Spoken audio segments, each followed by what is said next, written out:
Kap, good morning muli. Magandang hapon muli, ano? At live na po tayo, Kap. Paki-ano lang po yung ating mga programa. Pagkatapos po yung ating reklamo tungkol sa illegal parking po ng Jeep. Go. Ngayon, marami kami mga programa rin dito. Kapag yan, bibigyan kami ng mga notebook bukas, school supply. Okay. Meron kami beautification. Dito malita mo yung lugar ko eh. Wala namang masyadong proyekto na dapat paggastusan ng pera ng bayan. Yes, yes. Ang importante dito, yung katahimikan at magampanan mo yung tungkulin mo bilang isang kapitan. Opo. Ngayon, ayaw nga sanang banggitin yung tungkol sa illegal parking. Opo. Kaya lang, nagpunta siya rin sa Buendia, itong ating reporter. Opo. Si Ed Eduardo Rosales.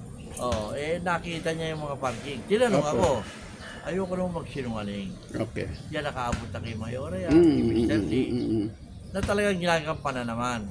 Dahil siyempre, sa dami ng mga tungkulin yung mga traffic enforcer na, hindi lang ito lugar namin. Kaya lang ako minsan, pag nagpadala rin ng traffic enforcer, sandali lang, 1 oras, 2 oras, mamaya makonti, andyan na naman. Opo. Pabalik-balik. Alam mo, yung PRC at saka yung Guadalupe. Opo. Pag pinagalitan mo, galit pa sa'yo. Pag-awin pa kami. Opo. Ako na aking mga agawan, tanod. Ngayon, isa pa, ang nagre-reklamo dyan madalas, Boss D, establishment. Siyempre, kailangan pagbigyan natin establishment. Oo. Bakit? Yan ang nagbabayad ng tax dito eh. Opo. Opo. Bigyan ng mga tax, diba? Kasi di makapasok, yung video, Opo. 7-Eleven, Yes. KFC, Opo. yung Wendy's, yan yung mga nagre-reklamo na yan. Opo. Ngayon, ano gagawin natin? Ang haba-haba niyang bilang yan. Opo. Dapat ito ng terminal din sa mga. Ano lang hindi yan? Kasi national yan, hindi ba? Opo. Ayan. Kaya ko lang naman ito na sabi sa'yo, hindi para tirahin yung mga enforcer natin. Opo, opo. Kung hindi itinanong mo Opo. kung bakit Nandyan yan lagi. andyan yung mga sakit Opo. niya. Ayoko na magsinungaling na ako sisihin mo. Siyempre, ibabato ko rin sa iba yan. Opo, At opo. ginagawa ko para matanggal yan. Meron ngayon, ginagawa ng terminal ng mga sasakyan pang publiko, ng Opo. mga private. Bakit Opo. hindi mapalis? Yes. Sasabihin sa akin, yung mga sakyan dyan ng mga jeep hindi mapalis Opo. Para lumalabas pa, Ikaw pa, protector. mga ba protector. Kaya buti nga, nasasarap sa'yo, hindi, Opo. kahit tanong mo, yung mga ganyang bagay, para kahit pa paano, may report ba rin. Yes. Kasi ayoko naman yung tirahin pa ako ng 88, Oo. lalo mabigat yan, di ba? Opo, opo. Kitol mo, Opo. maano ko, sana mabigat yan. Sana mabigyan natin action yan, kapag nakita ng traffic enforcer dyan, wala lang pila. Opo. Pwede, inaawa tayo dyan sa mga sakyan na yun Oo. Hindi magsakay lang. 3 minuto, pwede na siguro, Opo. 2 minuto sakay. Tapos tanggalin natin mga barrier. Opo. Yan lang naman ang mga ano ko dyan eh. Mm. Puro pag naayos yan, at saka yung mga ang dumi-dumi sa 7-Eleven, bakit? Opo. Yung mga barrier, doon, iihi, doon nagtatapon ng sigarilyo. Saka ang bahaw ng kanal, sir. Huwag ginagawa ng tambayan. Mm-mm. Matitigas pa ang mga ulo ng mga tao yan. Ang hirap sawin.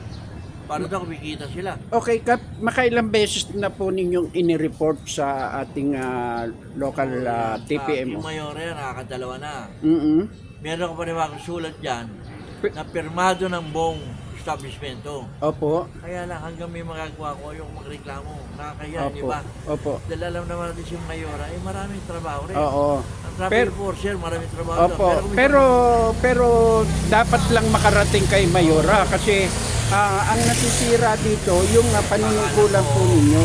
Pero pag nag-iinit ang ulo ko, talaga pumapasok sa ulo ko yan. Tapos sulat tayo, dadaling ko. Apo, yung supervisor dyan, si Angeles, yung ulo ko. Opo. Sabi niya, sige, gagawin ko na ito magagawa. Sabi ko, sige, kako. Wala namang problema. Maglagay ka dyan traffic enforcer, sagutin lang pagkain, merienda, maghapo, kako. Lagay ka lang dyan para wala na tayo dyan ireklamo. Oo. Di ba? Kaba ng Opo. Buendia, pangit. Sa mayroong Okay. terminal dyan. Sa ibang lugar, wala akong pakialam. Oo. Lugar ko lang. Okay. At Kap, yung pong sinasabi nyo may petition talaga para dyan. Meron, Opo. meron. Nakapirma, At, nakaabot na kay opo. Mayora yan. Oo. Kay Mayora ang kopya. Pwedeng makahingi po ako kahit Xerox lang po. Ay, hindi ko malam kung saan nalagay. Opo. Pero, hindi ko malam. Nasa secretary ko, wala yung secretary ko yan. Opo. Pero meron na dyan. Meron na. Pangalawang reklamo nyo na po yan kay Mayora at saka sa TPMO. Hindi, siyempre, yung una, kay Alpa yan. Opo. Kapatan, Kili. Opo. At siyempre, pag may reklamo ganyan, hindi na tawag yung mayore sa mga tao niya para idiretsa utusan yung mga tao na kay Kapitan Luis. Aksyonan nyo naman yan. Opo. Na-action na naman, wala namang problema. Kaya lang, hindi pwede yung Bumabalik din agad. isang oras, 2 oras. Kaya, di mo bilang haba. Okay. Di ba? Galing po ako doon. Yung bike lane, Yes. sagot na, Opo. sakop na. Sakop na. Nasa gitna na sila Oo. Sa umaga naman, maya, alam mo kung ano ba yung problema ko dyan. Nakakasagi ng tao, counter law. Opo. Alin? Oo. Yung e-bike. Opo. Yung e-bike na nagsasakay ng pasahero. Yan, ang mga katwira naman yan.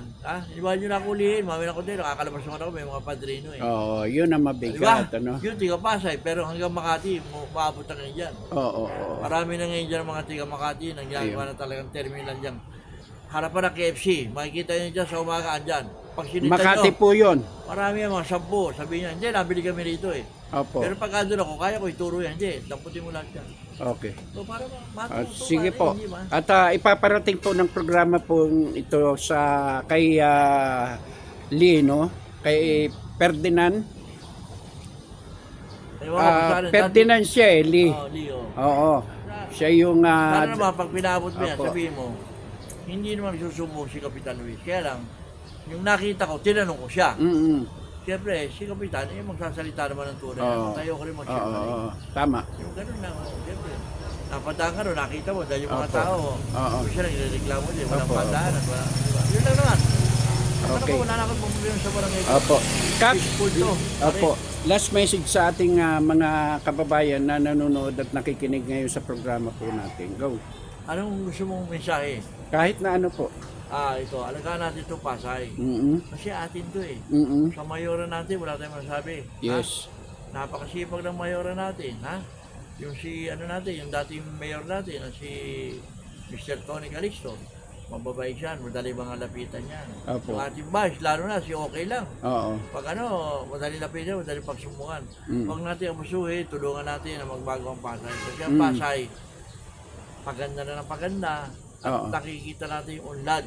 Dahil sa mga Calixto, unlad na tayo. Kaya sana, tayo mga Tuloy-tuloy na po. captain, Opo. magtulong-tulong tayo. Kung gusto mo kung kapital, lakasan nyo loob nyo. Okay, duwag. Di ba? Opo. Parang totoo yan. Opo, Pag totoo tumutulong po kapitan, yan. hawakan mo yung sarili mo. Oo. Huwag Tsaka mo- yung mga Huwag ka pasaway. matatakot na sabihin mo, babalikan ka ito, babalikan. Pare, ako una naging drug free rito. Hindi ko sinasanto yan, pare. Opo. Magbuo ito eh, di ba? Pag magbuo ang kapitan, Oo. Kailangan buo ang loob mo. huwag kang sasabi-sabi, di, baka balikan ako dyan. Hindi. Okay. Di ba? Pare, yun lang, Oo. mensahe ko. Thank you, Kap. Mga Maraming kapwa ko, salamat po. kapitan. Okay. Ayan, at pinalad po tayo at pinaliwanag ni Kap dahil tayo ay nagpunta rito para iparating sa kanya yung problema ng mga illegal parking ng mga jeep dyan sa kantong-kanto mula rito sa kanto roon hanggang doon sa may KFC Jollibee. Jollibee, hanggang Kinuna dito. po natin yan hanggang doon sa may dulo ng Rojas Boulevard. Hindi mo Kinunan nasakop ko yan, na. pare. Hindi po, kinunan ko po lahat kinunan 'yon. mo lang, oh. At para maipakita natin na hindi po tayo namimili. At kaya pinalat po tayo